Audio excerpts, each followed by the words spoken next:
इस पौराणिक ऐतिहासिक स्थल को भारत की आने वाली पीढ़ी में भारत का परिचय कराने वाला एक स्तर बना दे। कहते हैं कि जो इतिहास से नहीं सीखते हैं वो कभी महान देश की रचना नहीं कर सकते। और आज दोनों ध्वनि प्रकाश शो का जो कुल योग होता है बहुत संक्षिप्त समय में लगभग 1 घंटे के अंदर भारत के हजारों साल के इतिहास से लेकर आज तक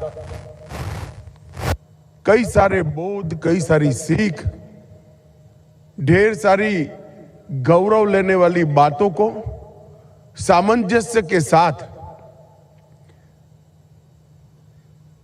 यहां पर ये 2 शो में समाहित करने का काम किया है।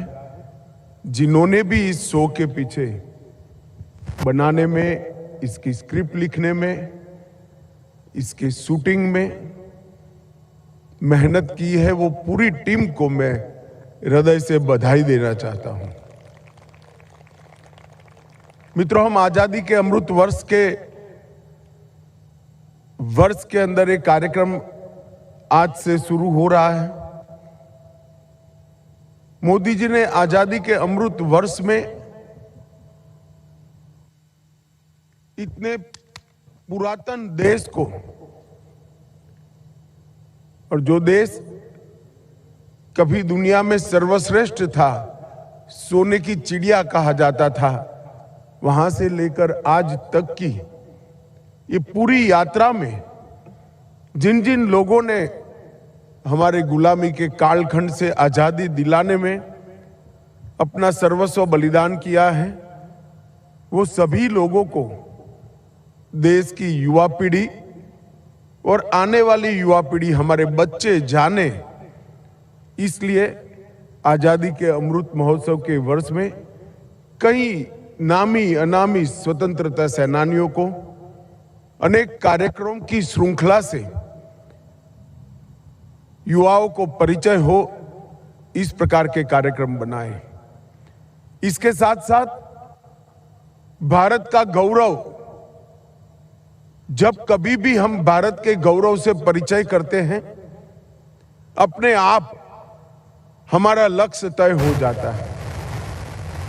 जैसा मैंने कहा, सोने की चिड़िया मानने वाला है ये देश, पूरी दुनिया। यहां कला, विज्ञान, मेडिकल साइंस, अनेक भाषाएं, यहां पर शासन की विधाएं, हर चीज को सीखने के लिए यहां आते थे। तक्षशिला हो, नालंदा हो, विक्रमादित्य हो, अनेक विद्यापीठों ने विश्व भर के विद्यार्थियों के लिए आकर्षण का केंद्र बनाया था। तो जब हम हमारे गौरव का अनुभव करते हैं, उसी वक्त भारत को कहां पहुंचना है वो लक्ष्य का भी परिचय हो जाता है।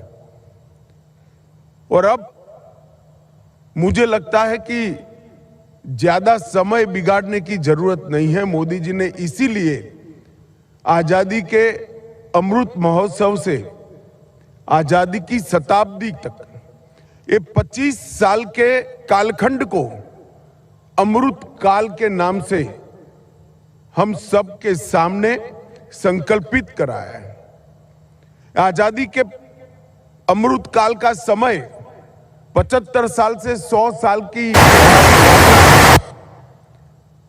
वो संकल्प लेने की भी यात्रा है कि जब आजादी की शताब्दी मन रही होगी, हम में से बहुत सारे लोग नहीं होंगे इस दुनिया में, परंतु देश होगा। देश कहां होगा, ये तय करने का, ये संकल्प करने का ये समय है। और संकल्प के साथ साथ सिद्धि प्राप्त करने का भी समय है कि हर क्षेत्र में भारत को कहां पहुंचना है।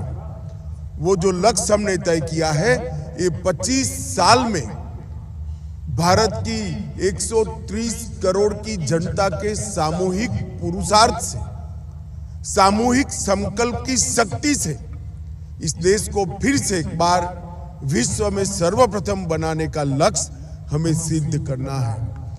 और जिस प्रकार की नींव 8 साल के बहुत छोटे से कालखंड के अंदर मोदी जी ने देश में डाली है, पूरे देश की जनता में एक आत्मविश्वास का संचार मैं देख रहा हूं, एक ऊर्जा का संचार देख रहा हूं, एक विश्वास के साथ एक दिशा में चलने का संकल्प भी दिखाई पड़ता है कि भारत सर्वप्रथम और भारत सबसे प्रथम, ये दोनों चीजों को लेकर, ये दोनों संकल्पों को लेकर हम आगे बढ़े। और मैं निश्चित रूप से मानता हूं, पुनीत भाई यहां बैठे हैं, पुनीत भाई आपका ये पुरुषार्थ भी भारत को महान बनने की ये प्रक्रिया में बहुत काम में आएगा। किशन रेड्डी जी ने मोदी जी के मार्गदर्शन को जमीन पर उतारा है।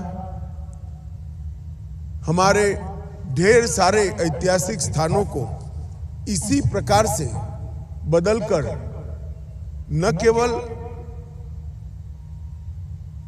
ऐतिहासिक स्थान वो बने रहे, प्रेरणा के स्थान बने रहे और यहां से प्रेरणा लेकर ही महान भारत की रचना हो। इस प्रकार का जो पहल किया है, मुझे लगता है लाल किले का रूपांतरण इसका सबसे सफल उदाहरण है। और यहीं से जो यात्रा शुरू हुई है, हमारे देश भर में फैले सैकड़ों ऐतिहासिक स्थानों से उनको प्रेरणा स्थान में बदलने में सफल होगी। मैं सांस्कृतिक मंत्रालय की पूरी टीम को बहुत बहुत बधाई देता हूं और विशेषकर भारत डालमिया ग्रुप को भी बधाई देता हूं। वंदे मातरम, भारत माता की जय।